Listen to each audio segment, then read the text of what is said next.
Assalamualaikum everyone, this is again your registered social worker, Mecca Disalan Yasin.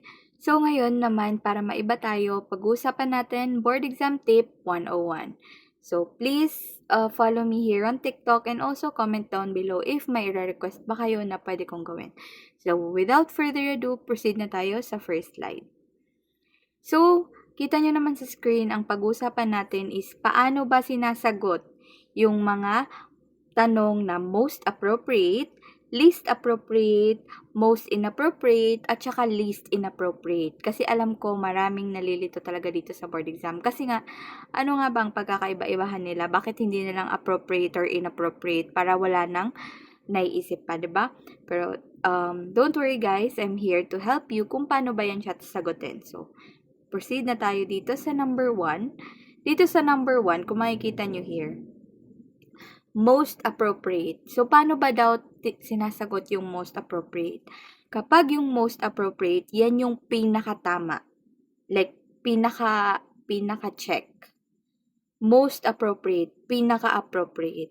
Bakit siya yung pinakatama? Kasi, ethical. Pag sinabi nating ethical, sumusunod siya sa principle ng social work. Professional. Kasi nga sumusunod sa principle ng social work at saka professional ethics natin. Client-centered is yan yung nakasentro yung intervention mo sa kliyente mo. Sustainable pang matagalan or long-term. So, pinaka-tamang sagot. Most, pinaka-tama. Appropriate, pinaka-maayos. Okay, gets na yan. So, proceed naman tayo dito sa baba. Example niya is, yung client daw, a client has no food for her family. So, yung kliyente daw wala siyang food for her family. Letter A, give money from your own pocket. Magbigay ka daw ng pera galing sa sarili mong bulsa. Letter B, i-refer mo yung family sa available na assistance program at saka i-assess mo daw yung kailangan nila. Letter C, i-ignore mo daw yung situation nila, like wag mo na silang pansinin. Letter D naman, sabihin mo sa kanila na manghiram sila ng pera. So, pinag-usapan nga natin most appropriate. So, sino ba yung pinakatamang sagot dyan? Halatang halata naman, di ba? Letter B. Hindi dahil mas mahaba yung sagot, but because from the principle of social work, kailangan talaga na i-refer natin yung family sa available assistance na pwede sa kanila at saka i-assess natin or magkaroon tayo ng case study kung ano nga ba yung mga pangangailangan ng kliyente natin. Yun yung answer. So, ito yung pinaka most appropriate. Okay? Sige. Bakit hindi siya letter A? Pwede naman 'di ba na bigyan na lang natin sila ng pera, pero hindi 'yun pang matagalan eh. Kapag binigyan mo ng pera yung tao, one day niya lang 'yun uubusin, sabihin na nating 3 days. Pero kapag binigyan mo sila ng mga available assistance, pang matagalan na 'yan. Siguro lifetime pa, for example, 4 piece. Pang matagalan 'yan hangga't hindi makagraduate yung family niya, 'di ba? So 'yun yung ginamin natin na most appropriate. Pwede naman yung letter A. Mali yung letter C at saka D. Pwede naman yung letter A, pero hindi siya letter A kasi may mas tamang sagot. And ang tinatanong, most appropriate. Okay? Sige. Punta naman tayo dito sa baba. Dito naman, least appropriate. Meaning, negative. Yung kanina sa taas, positive yun, di ba? Ito, least appropriate or pinaka-least or pinaka-hindi pwede or hindi tama. Unethical. Hindi siya ethical kasi wala siya sa principle of social work. Harmful din siya para sa ating client. Against siya sa social work values natin at saka hindi siya pang professional. Sige. Punta tayo dito sa example. Example ulit, same lang sila nung example sa taas. Yung pamilya daw is walang food. A client has no food for her family. Wala siyang maibigay. So, ang hinahanap natin dito is yung least na appropriate. Meaning, negative ang hinahanap natin dito. So, para malaman natin yung sagot, hahanapin natin dito sa letter A, B, C, D kung sino ba yung negative dito. Pinakaunang-una sa lahat, i-refer mo daw sila sa services. Negative ba yan? Positive yan, di ba? Yung letter B naman, mag-conduct ka daw ng assessment. Negative ba yan? Positive. I-ignore mo yung client. Negative, di ba? Letter D, magkipag-coordinate ka sa iba't ibang agencies. Positive din. So, sino dyan yung negative? Di ba yung i-ignore mo yung client na sabihin mo na lang, ay, huwag mo na silang pansinin dahil wala naman silang makain, mga poor. Di ba? Napaka-unethical kasi hindi pwede na ganun yung gawin mo sa client mo. So, ang tamang sagot ay letter C. Okay? So, dito naman tayo sa number 3. So, number 3, most inappropriate. Kanina, most appropriate. Ito naman, pinaka hindi pwede. Negative, ultra, mega negative. Very, very negative. Yung sa pinakataas, yung number 1, positive yun. Ito, pinaka hindi appropriate, pinaka mali.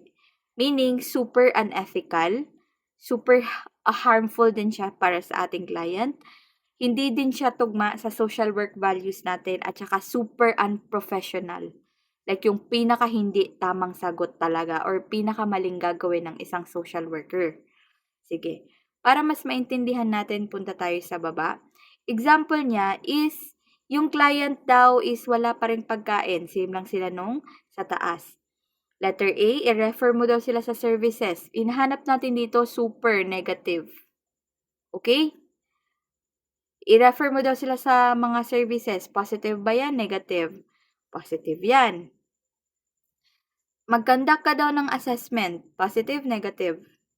Positive. Letter C, i-coordinate mo daw yung mga agency. Positive, negative. Positive. How about yung letter D na ipahiya mo daw yung client sa public? Pahiya mo siya, for example, pumunta siya sa office mo. And then sasabihin niya sa'yo, Ma'am, wala na talaga kaming makain. Yung family ko, wala na talagang makain. Tapos sasabihin mo sa kanya, yan kasi, anak kayo ng anak, tapos hindi nyo naman napapakain yung anak nyo. Wala kayong trabaho. Deserve mo yan. Like, palamunin ka lang para mga ganun. Papahiya mo siya talaga in public. So, yun yung pinaka super duper duper duper duper mali na gagawin ng isang social worker. Kaya siya most in. Kasi kapag yung appropriate, dadagdagan mo ng inappropriate, mali na yun, pinakamali, or hindi tamang gawin. Okay.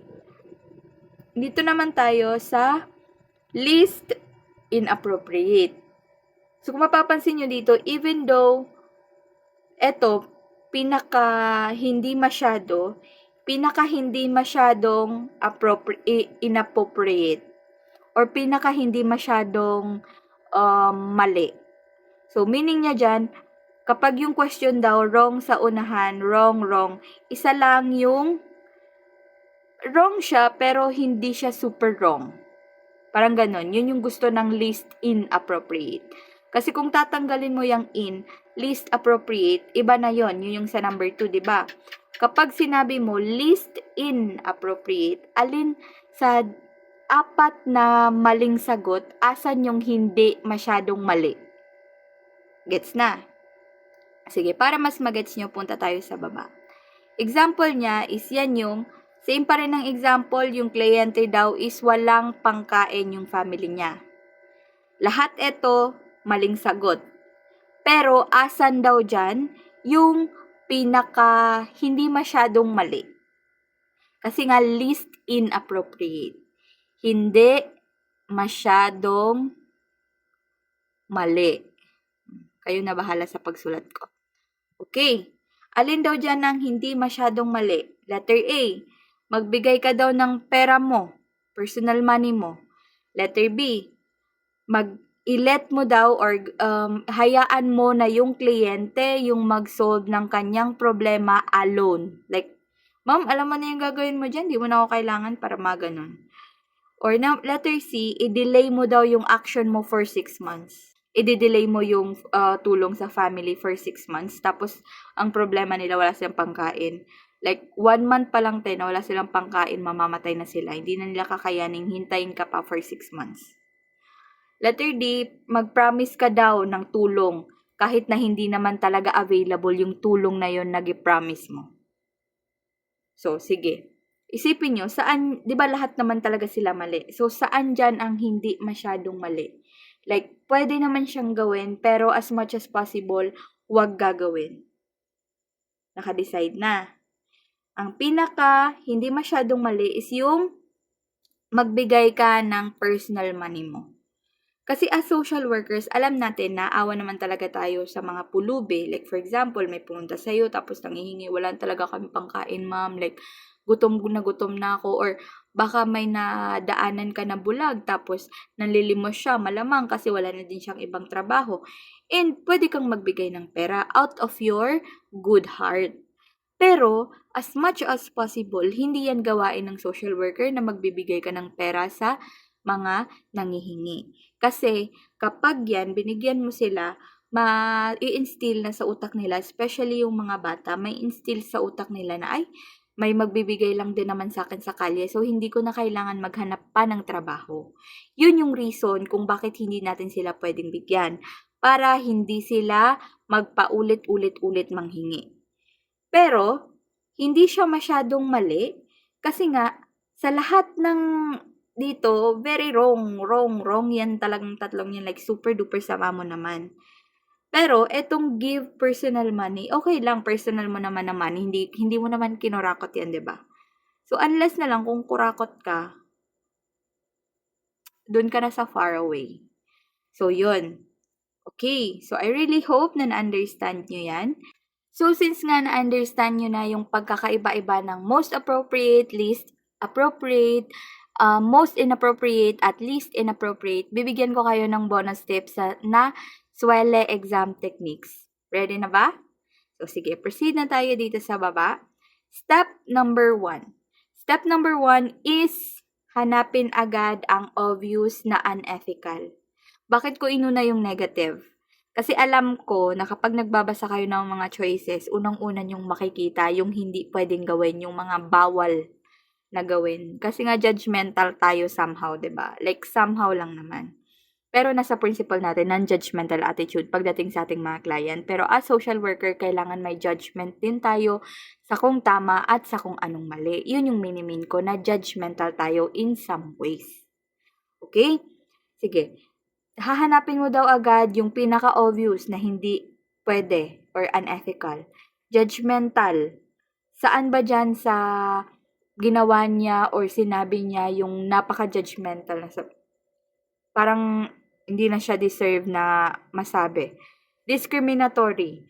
For example, nilahat niya yung isang community na lahat ng community, lahat ng tao sa community ay dapat tulungan kasi mga wala silang pinag-aralan.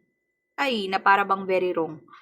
Dito tayo sa breach of confidentiality. Miniminya sa breach of confidentiality kung hindi mo pinrotektahan yung identity ng client mo, tapos na-breach mo siya, kumbaga nabali. Yung breach is yung parang hindi mo na-protektahan yung identity ng client mo. So, may napagsabihan ka or may nachismisan ka na ganito yung nangyari kahit hindi naman talaga pwedeng i-share.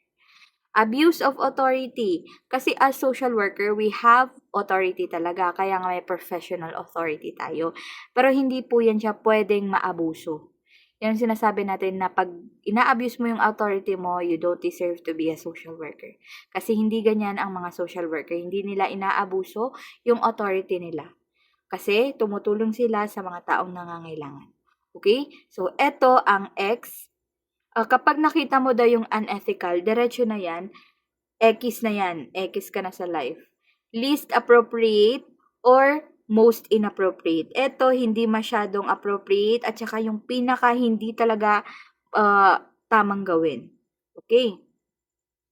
So, step number 2, hanapin mo yung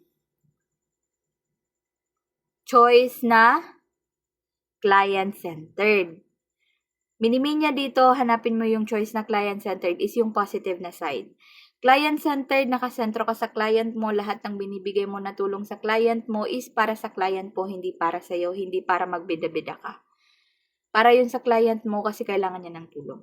Empowering yan yung nagbibigay ka ng strength sa client mo na sinasabi mo, kaya mo yan ma'am, kaya natin to, tutulungan kita, don't worry, ganito, ganyan. Professional meaning naka-align siya sa code of ethics ng social work at saka sa mga principle natin. Ethical, yeah. Usually, ito ang most appropriate. Yan yung pinakatama. Okay? Sige. Dito naman tayo sa step number 3. Sa step number 3 is kung pare-pareho mukhang tama ang choices, ask yourself, tanungin mo yung sarili mo, ano ang unang gagawin ng social worker? So, kapag may nakita daw kayo na parang tama talaga lahat ng mga sagot na to ba? So, tatanungin mo daw yung sarili mo, like, ano yung unang gagawin ng social worker? Kasi, kapag tama lahat yung sagot talaga, grabe man ka-tricky ang board exam. For example talaga, magsasabi siya na, for example, yung bata na to is, nagkakagulo yung lugar, tapos may isang bata. And then, siya lang yung nakasurvive. So, anong gagawin mo? Minsan, sasabihin niya, nakakausapin mo yung bata, dadalhin mo siya sa mga services. Pangalawa, i-make sure mo na safe siya before mo siyang kausapin. Pangatlo, bigyan mo na agad siya ng services kahit hindi mo pa naman talaga alam yung kailangan niya. Pang-apat, magstay ka lang doon sa bata. Kung umiiyak siya, magstay ka lang doon. So, paano? Ano ba yung pinakauna doon? 'Di ba ang tinuturo sa atin in social work is dapat pinakauunahin mo is yung safety ng bata, kung safe ba siya. Kasi hindi mo siya pwedeng bigyan ng services, hindi ka pwedeng magstay doon sa magstay with the kid kung hindi naman safe yung place. So yun, ano ba yung pinakauna? Kung social worker ka, isipin mo kung social worker ka, ano yung pinakauna mong gagawin na pagtulong sa bata? Parang mga gano'n. Kasi kadalasan, nagfo-focus din tayo sa assessment. Depende kung ano yung assessment mo sa client. Like, kailangan niya ba ng pagkain muna? Kailangan ba ng safety? Kailangan ba ng ganito, ganyan? Planning, syempre kailangan planado din. Kung ano ba yung tamang pagpaplano? Ano bang tamang intervention na gagawin? Like, tama ba to? Or mali ba to? Or ganito, ganyan. Evaluation, evaluate mo kung ano ba kung ang tinatanong is about evaluation, syempre nasa utak mo na yan as a social worker. Ano kaya ang gagawin or ano kaya ang evaluation? Like, tama ba yung nagawa ko? Tama ba yung ginawa ng bata? Tama ba yung ganito, ganyan, ganito? So, yun.